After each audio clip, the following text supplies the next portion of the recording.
Welcome viewers. আজকে আমরা আলোচনা করব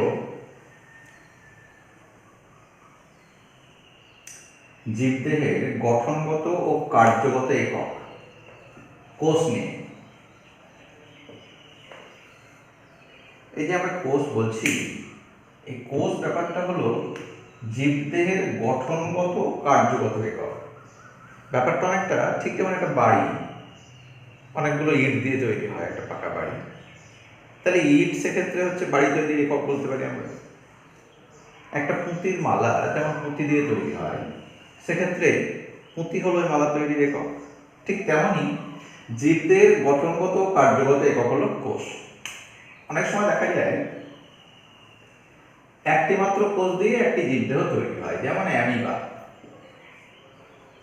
এদের ক্ষেত্রে একটি কোষই একটি জীবদেহ। যেমন হচ্ছে প্যারামিসিয়াম। প্যারামিসিয়ামের ক্ষেত্রেও এগুলো হচ্ছে এককোষী প্রোটোজোয়া।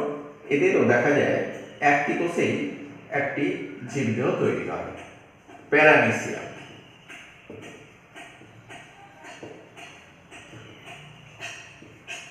তাহলে এটা হলো সব এককোষী। তাহলে এককোষী প্রাণীদের ক্ষেত্রেও জীবদেহ তৈরি হয়, কিন্তু একটি মাত্র কোষ নিয়ে। আর বহুকোষী জীবেদের ক্ষেত্রে অনেকগুলো কোষ নিয়ে, একাধিক কোষ নিয়ে জীবদেহ তৈরি হয়। এই যে কোষ আমরা বলছি, কোষকে আমরা মূলত নিউক্লিয়াসের গঠনের ভিত্তিতে দুটো ভাগে ভাগ করতে পারি। একটাকে বলি আমরা প্রোক্যারিওটিক, আর একটা ক্যাটাগরিকে আমরা বলি ইউক্যারিওটিক। এই যে ভাগটা করা হচ্ছে কোষ, এই প্রোক্যারিওটিক এবং ইউক্যারিওটিক, এটা নিউক্লিয়াসের গঠনের ভিত্তিতে হয়। নিউক্লিয়াসের গঠনের ভিত্তিতে এই ভাগটা আমরা করতে পারি। যদি আদর্শ নিউক্লিয়াস থাকে তাদেরকে বলা হয় ইউক্যারিওটিক, যদি আদর্শ নিউক্লিয়াস না থাকে তাদের বলা হয় প্রোক্যারিওটিক। এখন আদর্শ নিউক্লিয়াস কি? আদর্শ নিউক্লিয়াস হলো যে ক্ষেত্রে নিউক্লিয়াসের নিউক্লিয় পর্দা, নিউক্লিয় জাল, নিউক্লিওলাস এবং নিউক্লিওপ্লাজম, এই চারটি অংশই থাকে। অর্থাৎ পর্দাযুক্ত নিউক্লিয়াস থাকে, তারা হচ্ছে আদর্শ নিউক্লিয়াস। তাহলে এইরকম আদর্শ নিউক্লিয়াস যদি কোনো কোষে থাকে তাদের বলবো আমরা ইউক্যারিওটিক, আর যদি না থাকে আদর্শ নিউক্লিয়াস তাদের বলবো আমরা প্রোক্যারিওটিক। এছাড়াও এদের মাঝামাঝি পর্যায়ের একটা ভাগ হয় যাদের আমরা বলি মেসোক্যারিওটিক। মেসোক্যারিওটিকের ক্ষেত্রে ক্ষারীয় প্রোটিন বিহীন নিউক্লিক অ্যাসিড দেখা যায়। তারা হচ্ছে ইউক্যারিওটিক আর প্রোক্যারিওটিকের মাঝামাঝি পর্যায়ের কোষ। এক্ষেত্রে ক্রোমোজোম, সেন্ট্রোজোম বলে ক্রোমোজোমে কিছু থাকে না, কিন্তু প্রোটিনযুক্ত নিউক্লিক অ্যাসিড দেখা যায়। তো আজকে আমরা প্রোক্যারিওটিক কোষ সম্পর্কে একটু আলোচনা করে নেব। প্রোক্যারিওটিক কোষ মূলত সমস্ত ধরনের ব্যাকটেরিয়ার কোষ হচ্ছে ব্যাকটেরিয়ার কোষ। তারা হচ্ছে সব প্রোক্যারিওটিক কোষ। ব্যাকটেরিয়ার কোষ হচ্ছে প্রোক্যারিওটিক। একটা আদর্শ ব্যাকটেরিয়া বা প্রোক্যারিওটিক কোষের গঠনটা আমরা একটু দেখে নেব। এখানে ছবিতে আমরা দেখতে পাচ্ছি একটা ব্যাকটেরিয়ার কোষ, প্রোক্যারিওটিক কোষের গঠন। প্রোক্যারিওটিক বা ব্যাকটেরিয়ার কোষের ক্ষেত্রে যেটা দেখা যায় সেটা হচ্ছে এই যে ভেতরের জায়গাটা দেখা যাচ্ছে, এই জায়গাটা কোষ পর্দা আবৃত থাকে। কোষ পর্দা আবৃত ভেতরের জায়গাটাকে আমরা বলি প্রোটোপ্লাজম। ব্যাকটেরিয়ার ক্ষেত্রে কোষ পর্দার বাইরে অতিরিক্ত একটি আবরণী থাকে যাকে বলা হয় কোষ প্রাচীর। প্রোক্যারিওটিক কোষের ক্ষেত্রে কোষ প্রাচীর। কখনো কখনো কোষ প্রাচীরের বাইরেও একটি অতিরিক্ত আবরণী থাকে যেটাকে বলি আমরা ক্যাপসুল। ক্যাপসুল একটা অতিরিক্ত জামার মতন, জ্যাকেটের মতন একটা আবরণ, এটাকে বলি আমরা ক্যাপসুল। তা এটা গেল আবরণীর দিক, কোষ পর্দা, কোষ প্রাচীর আর ক্যাপসুল। ক্যাপসুলটা স্লাইম স্তর, মিউসিলেজ দিয়েও তৈরি হয়, তার জন্য অনেক সময় ক্যাপসুলটা পিচ্ছিল হয়, যা কি করে এদেরকে বিভিন্ন ধরনের ফ্যাগোসাইটিক কোষ থেকে আত্মরক্ষা করতে সাহায্য করে। এর ভেতরে যে প্রোটোপ্লাজমের বিষয়টা আছে সেটা একটু সংক্ষেপে আমরা দেখে নেব। তাহলে এই যে প্রোটোপ্লাজম, এর মধ্যে দেখো নিউক্লিয়াস রয়েছে। নিউক্লিয়াস তো আদর্শ নিউক্লিয়াস নয়, প্রকৃত নিউক্লিয়াস নয়। তাহলে এই যে নিউক্লিয়াস, এই নিউক্লিয়াসটা হচ্ছে জালক, এতক্ষণ নেব নিউক্লিয় পর্দা এখানে নেই, জালক। এই নিউক্লিয় জালক শুধুমাত্র রয়েছে। এই ধরনের প্রোক্যারিওটিকের নিউক্লিয় জালককে নিউক্লিওয়েড বলা হয়, এটাকে জেনোফোরও বলে। এটা হচ্ছে ব্যাকটেরিয়ার প্রধান জেনেটিক পদার্থ, প্রোক্যারিওটিক কোষের প্রধান জেনেটিক পদার্থ। তাহলে এই যে আমরা বলছি নিউক্লিয়ের ছাড়াও দেখা যায় অতিরিক্ত কখনো কখনো একটি বৃত্তাকার ডিএনএ, একে বলা হয় প্লাজমিড। এই বৃত্তাকার ডিএনএ কে বলি আমরা প্লাজমিড।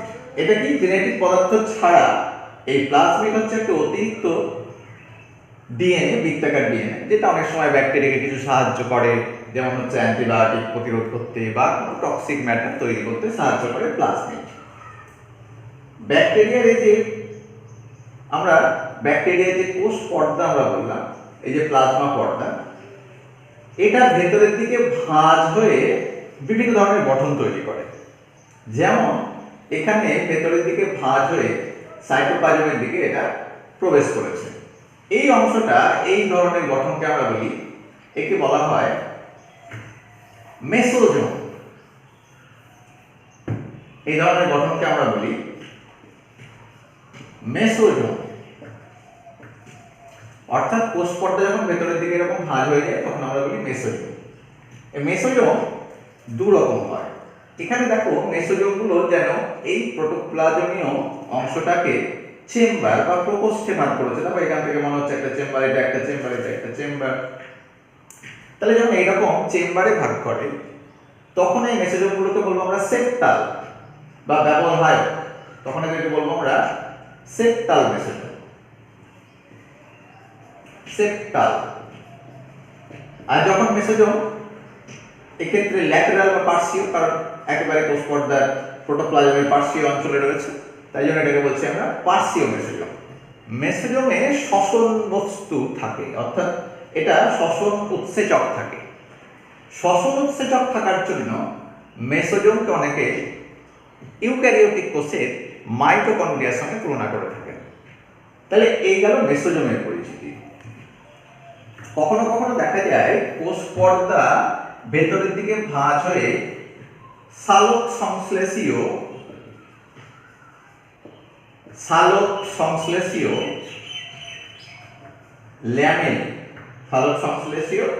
ল্যামেলি তৈরি করে। সালোক সংশ্লেষীয় ল্যামেলা এটা কি করে? এর মধ্যে দেখা যায় ব্যাকটেরিয়া ক্লোরোফিল থাকে এবং সালোক সংশ্লেষকারী ব্যাকটেরিয়ার ক্ষেত্রে এরা সালোক সংশ্লেষে সাহায্য করে। এছাড়াও বিভিন্ন ধরনের সঞ্চিত বস্তু, ব্যাকটেরিয়ার নিজস্ব রাইবোজোম, যেটা হচ্ছে 70S টাইপের রাইবোজোম ব্যাকটেরিয়ার প্রোটোপ্লাজমে দেখা যায়, যারা প্রোটিন সংশ্লেষে সাহায্য করে। তাহলে এই হলো প্রোক্যারিওটিক কোষের পরিচিতি। আমরা এবার একটি ইউক্যারিওটিক কোষের দিকে যাব। ইউক্যারিওটিক কোষের ক্ষেত্রে আদর্শ নিউক্লিয়াস থাকে, অর্থাৎ নিউক্লিয়াস এরকম নিউক্লিয় জালক, নিউক্লিওলাস, নিউক্লিয় পর্দা এবং নিউক্লিওপ্লাজম থাকে। আদর্শ নিউক্লিয়াস ছাড়া এখানে অনেক ধরনের পর্দা ঘেরা অঙ্গাণু দেখা যায়, যেটা প্রোক্যারিওটিক কোষে আমরা পেলাম না। প্রোক্যারিওটিক কোষে দেখো কোনো ধরনের পর্দা ঘেরা অঙ্গাণু কিন্তু নেই, কিন্তু ইউক্যারিওটিক কোষে অনেক পর্দা ঘেরা অঙ্গাণু দেখা যায়। যেমন এখানে এন্ডোপ্লাজমিক জালিকা দেখা যায়, এইরকম সরু সরু নলের মতন অংশ দেখা যায়, যেটাকে আমরা এন্ডোপ্লাজমিক জালিকা বলে থাকি। নিউক্লিয়াসের কাছাকাছি স্থানে গলগি বডি বলে একটা বিশেষ ধরনের অংশ দেখা যায়। গলগি বডি বলে একটা বিশেষ ধরনের অংশ নিউক্লিয়াসের কাছে দেখা যায়। তাহলে এখানে যে সমস্ত অঙ্গাণু আছে প্রোটোপ্লাজমের, নিউক্লিয়াস বাদে বাকি অংশটাকে বলি আমরা সাইটোপ্লাজম। এই সাইটোপ্লাজমের পরিধি দিকটাকে বলা হয় এক্টোপ্লাজম, আর ভেতরের দিকটাকে বলে এন্ডোপ্লাজম। আরেকটা এই প্রসঙ্গে বলে দিই, সেটা হচ্ছে টোনোপ্লাজম। যদি উদ্ভিদ কোষে কোষ গহ্বর ঘেরা দেখা যাচ্ছে একটা মাঝখানে একটা বড় কোষ গহ্বর আছে। তাহলে এই কোষ গহ্বর ঘেরা যে সাইটোপ্লাজম, কোষ গহ্বরকে আবৃত করে যে বিশেষ পর্দা, এটাকে বলি আমরা টোনোপ্লাজম। কোষ গহ্বরকে আবৃত করে যে সাইটোপ্লাজমের অংশ, এই অংশটাকে তখন আমরা বলি টোনোপ্লাজম।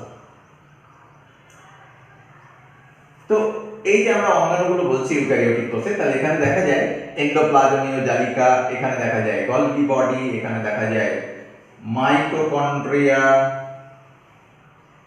মাইটোকন্ড্রিয়া এরকম আঙুলের মতো প্রবর্ধক থাকে ভিতরে, মাইটোকন্ড্রিয়া। এখানে দেখা যায় রাইবোজোম, রাইবোজোম গ্র্যানিউলস থাকে। এখানে প্রোক্যারিওটিক কোষে রাইবোজোম পেয়েছিলাম আমরা 7ts টাইপ, ইউক্যারিওটিক কোষে রাইবোজোম পাবো আমরা 8ts টাইপ। তাহলে রাইবোজোম থাকে, এন্ডোপ্লাজমীয় জালিকা থাকে, গলগি বডি থাকে, মাইটোকন্ড্রিয়া থাকে। যদি উদ্ভিদ কোষ হয় তাহলে উদ্ভিদ কোষের ক্ষেত্রে প্লাস্টিড বলে একটা বিশেষ অঙ্গাণু দেখা যায়। প্লাস্টিড যেটা সালোক সংশ্লেষে সাহায্য করে, আর অন্যান্য কাজ আছে। প্লাস্টিড বলে একটা অঙ্গাণু দেখা যায়। সাধারণত প্রাণী কোষে ভ্যাকুয়াল থাকে না, উদ্ভিদ কোষ হলে বড় ভ্যাকুয়াল থাকে। পরিণত কোষের ক্ষেত্রে ভ্যাকুয়াল বা কোষ গহ্বর দেখা যায়। এখানে সেন্ট্রোজোম বলে একটা বিশেষ অঙ্গাণু থাকে, সেন্ট্রোজোম। এই সেন্ট্রোজোমের এই অংশগুলোকে বলা হয় সেন্ট্রিওল। এখানে লাইসোজোম বলে প্রাণী কোষ যদি হয় তাহলে লাইসোজোম বলে বিশেষ এক ধরনের পর্দা ঘেরা অংশ দেখা যায়, যেটাকে বলি আমরা লাইসোজোম। উদ্ভিদ কোষে অবশ্য লাইসোজোম থাকে না। তাহলে প্রোক্যারিওটিক আর ইউক্যারিওটিক কোষের তফাৎটা কি হলো? প্রোক্যারিওটিক কোষের ক্ষেত্রে আদর্শ নিউক্লিয়াস নেই, ইউক্যারিওটিকে আদর্শ নিউক্লিয়াস আছে। প্রোক্যারিওটিক কোষে কোনো পর্দা ঘেরা অঙ্গাণু থাকে না, ইউক্যারিওটিক কোষে বিভিন্ন ধরনের পর্দা ঘেরা অঙ্গাণু থাকে। প্রোক্যারিওটিক কোষে দেখা যায় কোষ প্রাচীর থাকে, ব্যাকটেরিয়া কোষ হলে কোষ প্রাচীর থাকে। বেশিরভাগ ক্ষেত্রে প্রোক্যারিওটিক কোষে দেখা যায় একটা কোষ প্রাচীর কোষ পর্দার বাইরে অবস্থান করে। আর ইউক্যারিওটিক কোষের ক্ষেত্রে উদ্ভিদ কোষ হলে কোষ প্রাচীর থাকে। প্রোক্যারিওটিক কোষে কোনো মাইটোকন্ড্রিয়া নেই, গলগি বডি নেই, এন্ডোপ্লাজমীয় জালিকা নেই। আর একটা বড় পার্থক্য হচ্ছে এখানে 7ts রাইবোজোম দেখা যায়, ইউক্যারিওটিক কোষে 8ts রাইবোজোম দেখা যায়। তাহলে এই হলো কোষ সম্পর্কে একটা সাধারণ ধারণা। আমরা কোষকে মূলত দুটো ভাগে ভাগ করতে পারি, প্রোক্যারিওটিক এবং ইউক্যারিওটিক কোষ। ইউক্যারিওটিক কোষ হচ্ছে সমস্ত উন্নত জীবদেহের কোষ, সেটা প্রাণী হোক বা উদ্ভিদ দেহ হোক, সমস্ত উন্নত জীবদেহের কোষ হচ্ছে ইউক্যারিওটিক প্রকৃতির। আর ব্যাকটেরিয়ার কোষ হচ্ছে প্রোক্যারিওটিক প্রকৃতির। ঠিক আছে, আজকের আলোচনা এই পর্যন্তই। ধন্যবাদ সকলকে।